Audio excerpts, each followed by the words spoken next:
انتہائی واجب الاحترام قابل صد تکریم و تعظیم سامعین ذی وقار، آج مسلمان طبقہ دین سے دوری اختیار کرتا چلا جا رہا ہے۔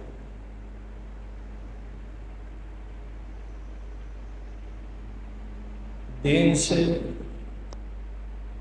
دور ہونے کی وجوہات کیا ہے، اسباب کیا ہے، اور کیسے ان کا ازالہ ممکن ہے۔ اہل فکر و نظر نے اس کی چند وجوہات بیان کی۔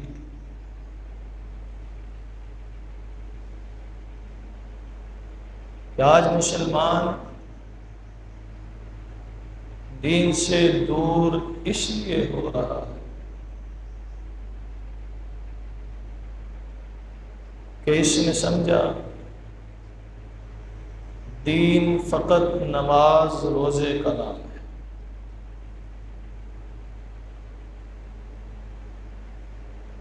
عدم فہم حقیقت دین کے سبب یہ دین سے دور ہوا۔ جب تک دین کی حقیقت کو نہیں سمجھتا تب تک دین کا قرب نہیں پائے۔ دین صرف نماز روزے کا نام نہیں بلکہ نماز روزہ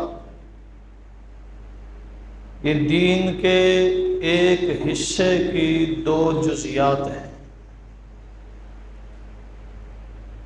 دین میں بنیادی طور پر اعتقادات ہیں۔ دین کا سب سے پہلا حصہ عقائد ہے۔ خدا کی وحدانیت، نبی مکرم صلی اللہ علیہ وسلم کی رسالت، ختم نبوت، آخرت، سزا جزا، ملائکہ، یوم حساب، ان سب چیزوں پر ایمان رکھنا یہ دین کا بنیادی تقاضا ہے۔ صرف نماز روزے کو دین سمجھنا اور باقی چیزوں سے غافل ہونا یہ حقیقت میں دین سے دور ہونا ہے۔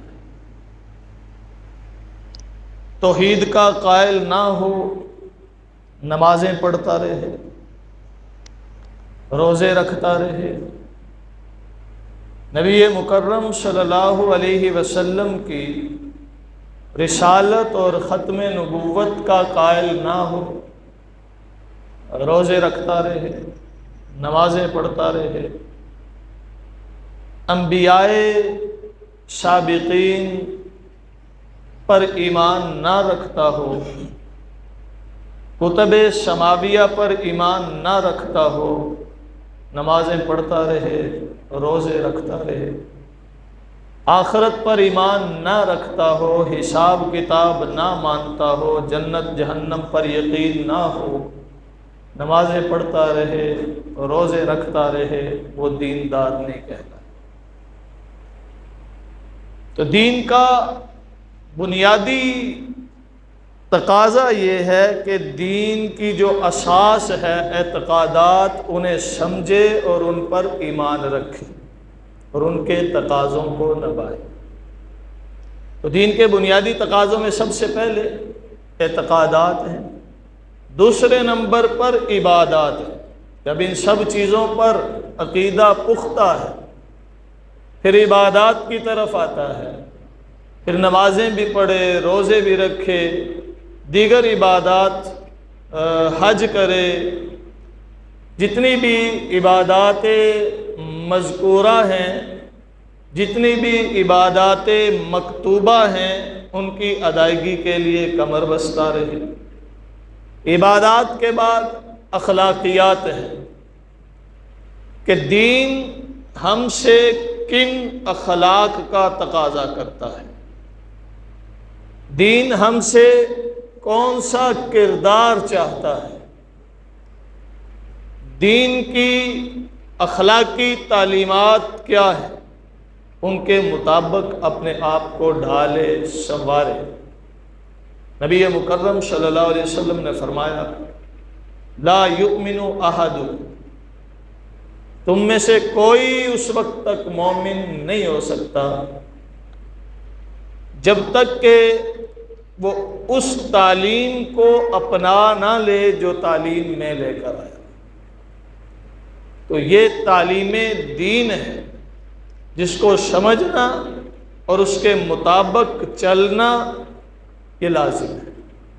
تو اپنے اخلاقیات کو سنوارے، دینی تعلیمات کی روشنی، ہماری زبان کیسی ہو، ہمارا لب و لہجہ کیسا ہو، ہمارا انداز تکلم کیسا ہو، ہماری نظروں کی نگاہوں کی حدود کیا ہے، ہماری سماعتوں کی کانوں کی حدود کیا ہے، ہمارے لیے کون سی چیز ہے جس کو شریعت نے حلال قرار دیا، کون سی چیز ہے جسے شریعت نے حرام قرار دیا، کون سے کام ہیں جن کے کرنے کی اجازت ہے، کون سے کام ہیں جن کے کرنے کی اجازت نہیں۔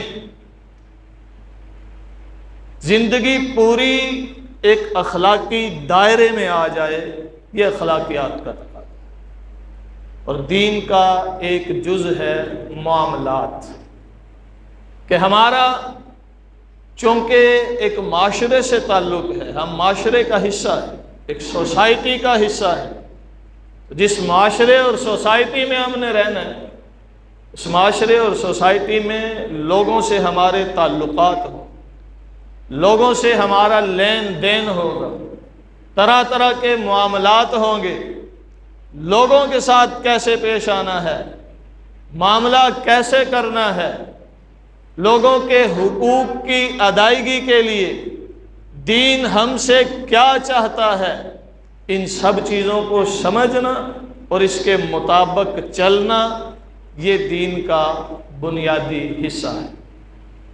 تو ہم نے دین صرف نماز روزے کو سمجھا، حالانکہ دین صرف نماز روزہ نہیں، دین میں سب سے پہلے اعتقادات ہیں، پھر عبادات ہیں، پھر اخلاقیات ہیں، پھر معاملات ہیں۔ ان چاروں چیزوں پر کاملاً چلنا یہ دین ہے، اور ان چاروں چیزوں کو ماننا یہ دین ہے۔ ہم نے صرف نماز روزہ کو دین سمجھا، یہ دین کے حوالے سے ہماری بڑی غلط فہمی ہے جس نے ہمیں دین سے دور کیا۔ اور دوسری وجہ دین سے دوری کی یہ ہے کہ ہم نے دین کو اہمیت نہیں دی، دین کو اہم نہیں جانا، غیر ضروری سمجھتے ہوئے اسے اپنی عملی زندگی سے نکال دی۔ ہم نے دوسروں کی تقلید، دیکھا دیکھی، دوسروں کے پیچھے چلنا معاشرتی اور زمانے کی ترقی کا جزء لازم سمجھے، حالانکہ دین ترقی کا ضامن ہے، دین تنزلی کی طرف نہیں لے کر، دین راہیں کھولتا ہے، راہیں بند نہیں کرتا۔ ہم نے سمجھا کہ دین پر چلیں گے تو بھوکے مر جائیں گے، دین پر چلیں گے تو معاشرے اور سوسائٹی میں اہمیت گھٹ جائے گی، دین پر چلیں گے تو ہم زمانے کی دوڑ میں شامل نہیں ہو سکیں گے۔ یہ کس نے کہہ دیا کہ دین ترقی میں رکاوٹ ہے؟ یہ کس نے کہہ دیا کہ دین کی معاشرے میں اہمیت نہیں ہے؟ ارے یہ دین ہی تو تھا جس نے قرون اولیٰ کے مسلمانوں کو پستیوں سے اٹھایا، بلندیوں پہ فائز کیا۔ یہ دین ہی تو تھا کہ جس کی بدولت مسلمانوں کا پوری دنیا میں ڈنکا بجا۔ یہ دین ہی تو تھا جس نے بڑے بڑے سائنسی ادارے قائم کیے۔ یہ دین ہی تو تھا جس نے بڑے بڑے مسلمان سائنس دان دیے۔ یہ دین ہی تو تھا جس نے نت نئی ایجادات کے راستے دکھائے۔ یہ دین ہی تو تھا جس نے نظام مملکت قائم کرنے کا گر بتایا۔ یہ دین ہی تو تھا کہ جس نے اس دور کی بڑی بڑی تہذیبوں کو مسلمانوں کے سامنے جھکنے پر مجبور کیا۔ تو دین نے ترقیاں دی ہیں۔ تنزلی کی بڑی وجہ دین سے دوری ہے، دین کو غیر اہم جاننا ہے۔ تو دین کو غیر اہم سمجھا اور باقی تہذیبوں کو، کلچروں کو، روایات کو ہم نے اہم سمجھا۔ حالانکہ اللہ تعالیٰ قرآن مقدس میں بڑے واشگاف لفظوں میں فرماتے ہیں ان الدین عند اللہ الاسلام، اللہ کے نزدیک دین صرف اسلام ہے۔ اسلام کو چھوڑ کر کسی اور دین کو تلاشا، وَمَن يَبْتَغِ غَيْرَ الْإِسْلَامِ دِينًا، تو وہ ہرگز قبول نہیں کیا جائے گا۔ جس نے دین اسلام کو چھوڑ کر کسی اور دین میں کامیابی سمجھی، وہ ہرگز اللہ کے یہاں مقبول نہیں ہوگا۔ حضور نبی مکرم صلی اللہ علیہ وسلم نے فرمایا من تشبہ بقوم فہو منہم، دینی اعتبار سے بھی دنیاوی اعتبار سے بھی جب تم کسی کے پیچھے چلو گے، کسی اور کی مشابہت اختیار کرو گے، دینی طرز کو چھوڑ کر کسی اور کا طرز اپناؤ گے، تو پھر تمہارا شمار انہی میں ہوگا، دینداروں کی فہرست سے نکال دیے جاؤ۔ تو دین غیر اہم نہیں ہے، دین باعث تنزلی نہیں ہے، دین باعث ناکامی نہیں ہے، دین باعث ترقی ہے، دین باعث فلاح و کامرانی ہے، دین عروج کا ضامن ہے۔ کوئی دین کے راستے پر چل کر تو دیکھے کہ دین کیسے کیسے راستے کھولتا ہے، کیسے کیسے کامیابیوں سے ہمکنار کرتا ہے۔ ہماری تاریخ اسلام کھلی پڑی ہے کہ جب تک ہم نے دین کی اہمیت کو جانا، ترقیاں ہماری قدم بوسی کرتی رہی، اور جب سے ہم نے دین کو غیر اہم جانا، ہم خود تنزلی کا شکار ہوتے چلے۔ تو دین سے دوری کی بڑی وجہ ہم نے دین کو غیر اہم جانا ہے، حالانکہ دین غیر اہم نہیں ہے، دین اہمیت کا حامل ہے۔ دین سے دوری کی بڑی تیسری وجہ یہ ہے کہ ہم نے دین کے مطابق عمل کرنا مشکل سمجھا۔ ہم نے سمجھا کہ دین پر چلنا بڑا دشوار ہے، دین پر چل کر ہم معاشرے میں رہ نہیں سکتے، دین میں جو تعلیمات ہیں ان کو اپنا کر ہم سوسائٹی کا حصہ بن نہیں سکتے۔ یہ سراسر غلط سوچ ہے۔ دین معاشرے اور سوسائٹی کے حسن کا ضامن ہے، دین معاشرے کو خوبصورت بناتا ہے، دین پر چلنا یہ معاشرے میں بہترین فرد ہونے کی علامت ہے۔ دین پر چلنا مشکل نہیں ہے، دشوار تب ہوتا جب دینی اسلامی اصول اور تعلیمات ہر حال میں ایک جیسے رہتے تو ہم کہہ سکتے تھے کہ دین پر چلنا مشکل ہے۔ دین نے کہا، اسلام نے کہا روزہ رکھو، تو ہر حال میں روزہ رکھنا فرض ہوتا تو مشکل تھا۔ یہاں یہ بھی تعلیم ہے کہ اگر تم مریض ہو، اگر تم سفر میں ہو، تمہارے لیے دشوار ہے تو بعد میں رکھ۔ نماز ہر حال میں پوری پڑھنا فرض ہوتا تو ہم کہتے دین میں مشکل ہے، تنگی ہے، اس پر چلنا دشوار ہے، اللہ نے ایسا بھی حکم نہیں دیا۔ فرمایا اگر نماز کے لیے تم مسافر ہو تو مختصر کر، اگر بیمار ہو تو بیٹھ کے پڑھ لو، بیٹھ کے نہیں پڑھ سکتے لیٹے ہوئے اشارے کے ساتھ پڑھ لو، جیسے تم آسانی سے پڑھ سکتے ہو ویسے اس کو ادا کرو۔ ہر حال میں ہر کسی پر اپنے مال میں سے زکوٰۃ نکالنا مشکل ہوتا اگر یہ حکم ہر حال میں ایسا ہی رہتا۔ فرمایا نہیں، اگر تم صاحب حیثیت ہو تو پھر نکالو، اگر صاحب حیثیت نہیں تو زکوٰۃ تم پر نہیں۔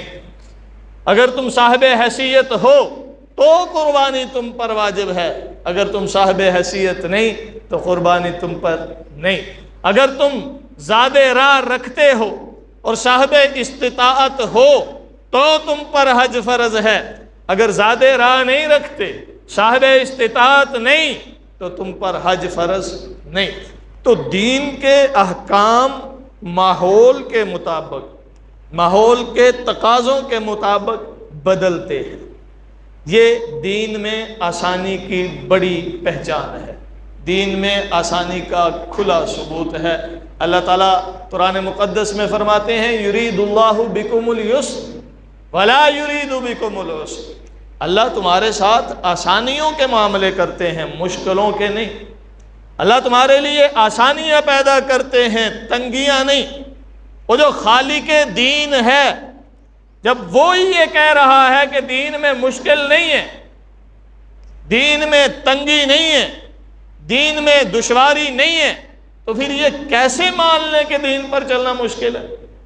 اللہ تعالیٰ فرماتے ہیں لا یکلف اللہ نفسا الا وسعها، اللہ نے کسی پر کوئی ایسا حکم اتارا ہی نہیں، کسی کے لیے کوئی ایسا حکم لاگو کیا ہی نہیں جس پر وہ چل نہ سکتا ہو۔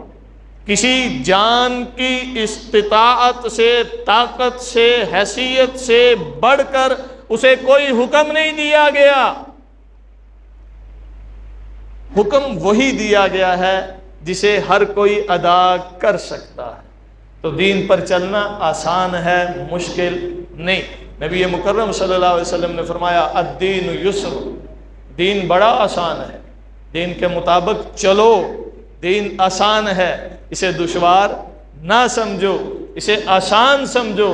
ہاں اگر سوچ میں، انسان کے ذہن میں، خیال میں یہ بات بیٹھ جائے کہ میں دین کے مطابق نہیں چل سکتا، تو یہ سوچ غلط ہے، یہ خیال غلط ہے، یہ ذہنیت غلط ہے، اور اس ذہنیت پر، اس سوچ پر شیطانی غلبہ ہے جو دین کو دشوار سمجھتا ہے۔ جب خالق کائنات یہ کہتا ہے دین آسان ہے، جب پیغمبر کائنات یہ فرماتے ہیں دین آسان ہے، پھر بندہ کہے نہیں دین مشکل ہے، تو اس کا مطلب ہے یہاں کوئی اور سوچ کار فرما ہے جو اس پر غلبہ پائے ہوئے ہے، اور اسے خدا کی بات جھوٹی لگتی ہے، نبی کا فرمان جھوٹا لگتا ہے۔ دین مشکل نہیں ہے، ہاں دشواری اس لیے محسوس ہوتی ہے کہ دین کی عادت نہیں ہے، دین کے مطابق چلنے کی عادت نہیں ہے، اپنے آپ کو کبھی دین کے راستے پر لانے کی کوشش نہیں کی۔ چل کے تو دیکھیں، دشوار کچھ بھی نہیں، چل کے دیکھیں۔ جب دین پر چلنا شروع کریں گے پھر معلوم ہوگا کہ اصل زندگی تو یہ تھی، یہی تو لطف زندگی تھا۔ میں نے یوں ہی بیکار زندگی گزار دی دین کی مخالفت میں، دین کے طریق سے ہٹ کر چل کر۔ اس لیے دین پر آئیے، دین کے راستے پر چلیے، دین آسان ہے، کامیابیوں کا ضامن ہے، خوشحالی کا ضامن ہے، ترقی کا ضامن ہے۔ تو دین پر چلنا آسان ہے، ہم نے یہ سمجھا کہ دین پر چلنا مشکل ہے، یہی ہماری دین سے دوری کا بڑا سبب بنا۔ چوتھی وجہ، ہم نے سمجھا کہ دین پر چلنا نہ چلنا، اس کا نفع اور نقصان آخرت سے ہے، آخرت میں جائیں گے دیکھی جائے گی۔ دنیا میں دین پر چلنے نہ چلنے کی وجہ سے کوئی نفع نقصان نہیں ہے۔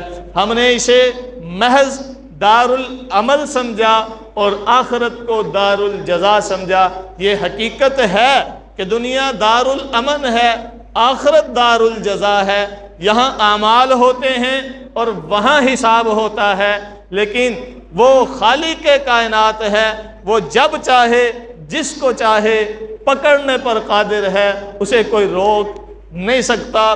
وہ اپنے اصولوں پر چلے تو بھی اس کی مرضی، وہ اپنے اصولوں سے ہٹ کر چلے تو بھی اس کی مرضی۔ دنیا میں بھی دین پر چلنے نہ چلنے کی برکات اور نحوستیں ہوتی ہیں۔ دین پر چلنے کو برکات، نہ چلنے کو نحوستیں صرف آخرت میں ہی نہیں بلکہ دنیا میں بھی ہوتی ہیں۔ دین کی برکات دنیا میں بے شمار ہیں۔ اللہ تعالیٰ قرآن مقدس میں فرماتے ہیں وَلَوْ أَنَّ أَهْلَ الْقُرَىٰ آمَنُوا وَاتَّقَوْا لَفَتَحْنَا عَلَيْهِمْ بَرَكَاتٍ مِّنَ السَّمَاءِ وَالْأَرْضِ، اگر وہ بستی والے ایمان لے آتے، تقوی کے راستے پر چلتے، دین کے تقاضوں کو نبھاتے، دین کی تعلیمات پر چلتے، تو ہم ان پر زمین و آسمان سے برکتوں کے دروازے کھول دیتے۔ دین پر چلنے کی وجہ سے برکات آتی ہیں، یہ اللہ کا فرمان ہے۔ دین کے مطابق چلنا، دینی تعلیمات کو فالو کرنا، یہ باعث رحمت اور باعث برکت ہے۔ اللہ کی بتائی ہوئی تعلیمات، نبی مکرم صلی اللہ علیہ وسلم کی دی ہوئی تعلیمات، یہ باعث نجات بھی ہیں اور باعث برکات بھی ہیں۔ جو ان تعلیمات سے انحراف کرتا ہے، منہ موڑتا ہے، تو اس پر نحوستیں بھی برستی ہیں۔ دیکھیے نا، جو دین والا ہے، اللہ فرماتے ہیں میں اس کے ساتھ ہوں۔ ان اللہ مع الذین آمنوا واتقوا، وہ لوگ جو ایمان لائے اور تقوی اختیار کیا، اللہ ان کے ساتھ ہے۔ اللہ کن کے ساتھ ہے؟ جو صاحب دین ہیں، جو صاحب تقوی ہیں، اور جس کے ساتھ اللہ ہوتا ہے برکتیں وہاں ہوتی ہیں، رحمتیں وہاں ہوتی ہیں۔ اور جو دین سے منحرف ہوگا تو یقیناً اللہ کی معیت نہیں ہوگی۔ جب اللہ کی معیت نہیں ہے تو پھر کون ہے جو اسے دین سے ہٹا رہا ہے؟ شیطان ہے نا۔ تو شیطان کے ساتھ رحمتیں اور برکتیں ہوتی ہیں کیا؟ نہیں، نحوستیں ہوتی ہیں۔ شیطان کے ساتھ اللہ کی رحمتیں اور برکتیں اٹھ جاتی ہیں اور نحوستوں کا نزول ہوا کرتا ہے۔ ایک صحابی آئے نا، اللہ کے رسول صلی اللہ علیہ وسلم، توجہ کرنا، اللہ کے رسول میں بڑا تنگ دست ہوں، غریب ہوں، حالات بڑے تنگ ہیں۔ حضور نے فرمایا نماز پڑھا۔ یا رسول اللہ میں نماز پڑھتا ہوں۔ اچھا تمہارے گھر میں کوئی نماز نہیں پڑھتا ہوگا، گھر والوں کو پابند کرو۔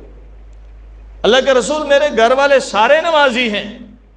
فرمایا پھر تیرا کوئی محلے دار، کوئی ہمسایہ بے نمازی ہوگا۔ یا رسول اللہ ہمسائے بھی سارے پکے مومن ہیں، نمازی ہیں۔ حضور نے فرمایا کوئی تو بے نمازی ہے جس کی نحوست تم پر پڑی ہے، دیکھو جا کے۔ اب وہ اگلے دن گیا، اپنے گھر کے دروازے پر بیٹھ گیا، دیکھو تو صحیح۔ دیکھا ایک آدمی ہے جو روز صبح وہاں سے گزرتا ہے اور شام کو واپسی پر ہو کے جاتا ہے، اس کے دروازے کے پاس سے گزرتا ہے، وہ بے نمازی ہے، بظاہر ایمان والا ہے لیکن بے نمازی ہے، وہ منافقین کی صف میں شامل ہونے والا۔ اس دور میں صحابہ فرماتے ہیں ہمارے یہاں تو جو جماعت سے پیچھے رہ جاتا تھا ہم اسے منافق سمجھتے تھے، پہچان ہو جاتی تھی نا۔ آیا اللہ کے رسول باقی تو سارے ٹھیک ہیں، محلے والے بھی نمازی ہیں، گھر والے بھی نمازی ہیں، میں بھی پابندی کرتا ہوں، دین کے مطابق چلتا ہوں، ایک آدمی ہے جو روز میرے گھر کے پاس سے گزر کے جاتا ہے، صبح کو اور شام کو واپسی وہیں سے ہو کر جاتا ہے، بے نمازی ہے۔ حضور نے فرمایا اسی کی نحوست تم پر پڑی۔ اب ذرا تصور کریں، ایک بے نمازی کی نحوست کہاں پڑ رہی ہے؟ جہاں سے وہ گزرتا ہے، صرف گزر کے جاتا ہے گلی سے، تو گھر پر نحوست پڑی ہے، تو جو ہو ہی بے نمازی، سارے گھر بے نمازی ہوں، نماز کی پابندی نہ ہوتی ہو، دین کے مطابق چلتے نہ ہوں، جہاں پردے کا حکم ہے بے پردگی ہوتی ہو، جہاں حیاداری کا حکم ہے بے حیائی ہوتی ہو، جہاں زبان کو قابو میں رکھنے کا حکم ہے گالی گلوچ ہوتی ہو، جہاں قرآن پڑھنے کی تعلیم کا حکم ہے وہاں قرآن کے بجائے ڈائجسٹ پڑھے جاتے ہوں، ناول پڑھے جاتے ہوں، جہاں نبی کی تعلیمات کو یاد رکھنے، سننے، عمل کرنے کا حکم ہے، وہاں فلمیں اور ڈرامے دیکھے جاتے ہوں، ہر عمل دین سے منحرف دکھائی دیتا ہو، تو وہاں برکتیں کیسے آئیں گی؟ وہاں نحوستیں آئیں گی۔ تو یہ تصور کہ دین کی برکت یا نحوست کا دنیا سے کوئی تعلق نہیں، یہ غلط ہے۔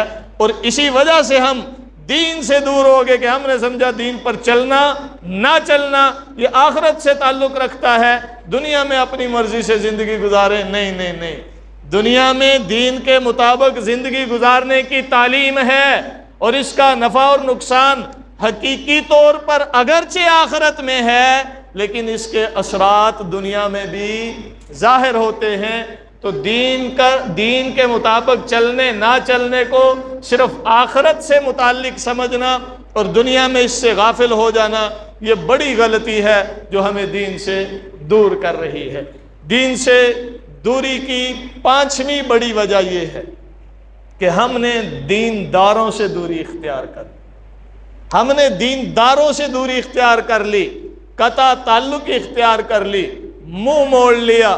وہ جو دین کی جستجو ہوا کرتی تھی، جو دینداروں کا شوق ہوا کرتا تھا، وہ نہیں رہا۔ اب دیکھیے نا، ممبر و محراب سے ہمیشہ دین کی بات ہوتی ہے، ہمیشہ اخلاق کی بات ہوتی ہے، ہمیشہ اسلام کی بات ہوتی ہے۔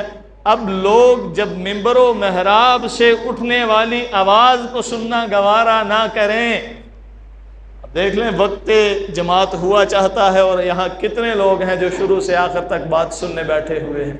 یہ ہماری دین سے عدم دلچسپی ہے، دینداروں سے دوری کا بڑا ثبوت ہے۔ جب ہمیں دین کی الف بے کا ہی پتہ نہیں ہونا، دینداروں کے پاس بیٹھنا ہی نہیں، جب بیٹھنا ہی نہیں، دین کا پتہ ہی نہیں ہونا، دین کا پتہ ہی نہیں ہونا، تو دین کے مطابق چلا کیسے جائے؟ تو دینداروں سے تعلق قائم کیجیے، دینداروں سے قربت اختیار کیجیے۔ اور یہاں ایک بڑی وجہ دینداروں سے دوری کی یہ بھی ہے کہ دینداروں نے بھی دین کی اصل کو چھوڑ دیا اور فرع کو لے لیا۔ دینداروں نے، ممبر و محراب کے وارثوں نے ممبر و محراب کے تقاضوں کو چھوڑ دیا۔ اس ممبر کا، اس محراب کا تقاضا یہ تھا کہ یہاں سے دین کی بات اٹھتی، یہاں سے دین کی صدا بلند کی جاتی، یہاں سے امت کو جوڑنے کی بات کی جاتی، یہاں سے امت کے باہم اتفاق اور رابطے کی بات کی جاتی۔ لیکن ہم نے انتشاری گفتگو شروع کر دی۔ ہم نے اپنا پیٹ بچانے کے لیے، اپنے وظیفے، اپنے ہدیے تحفے بچانے کے لیے، اپنے تعلقات بچانے کے لیے، اپنے مسلک سے لوگوں کو، صرف مسلک سے لوگوں کو جوڑنے کے لیے جب دوسرے مسالک کو گالیاں دینا شروع کر دیں، فتوے لگانے شروع کر دیے، تو پھر لوگ دین سے، دینداروں سے متنفر ہوئے۔ اس ممبر کا تقاضا یہ نہیں تھا کہ نفرتیں پھیلائی جاتی، اس ممبر کا تقاضا یہ تھا کہ یہاں سے محبت کا درس دیا جاتا۔ جو اختلاف فروعی ہوتا ہے، یہاں اختلاف کی حیثیت بھی سمجھ لیں۔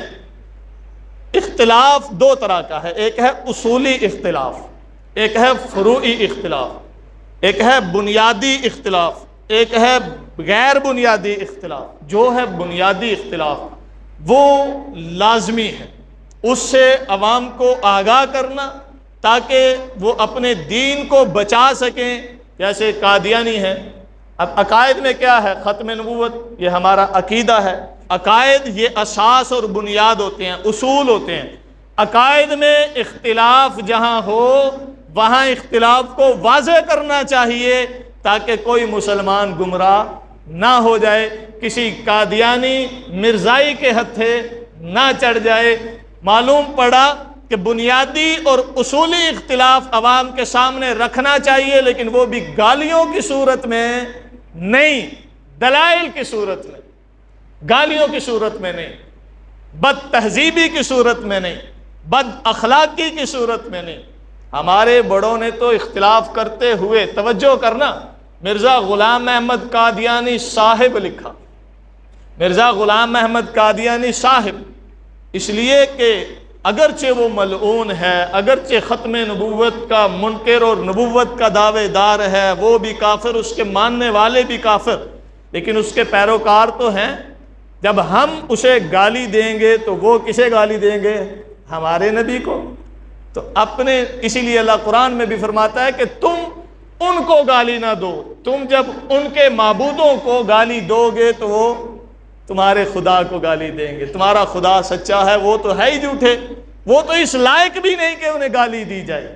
تو اختلاف بھی کرو، تہذیب کے دائرے میں کرو، اختلاف بھی کرو، اخلاق کے دائرے میں کرو، اختلاف کرو تو دلائل کے ساتھ کرو، اور وہ بھی اصولیات میں، بنیاد میں، اساس میں، عقائد میں۔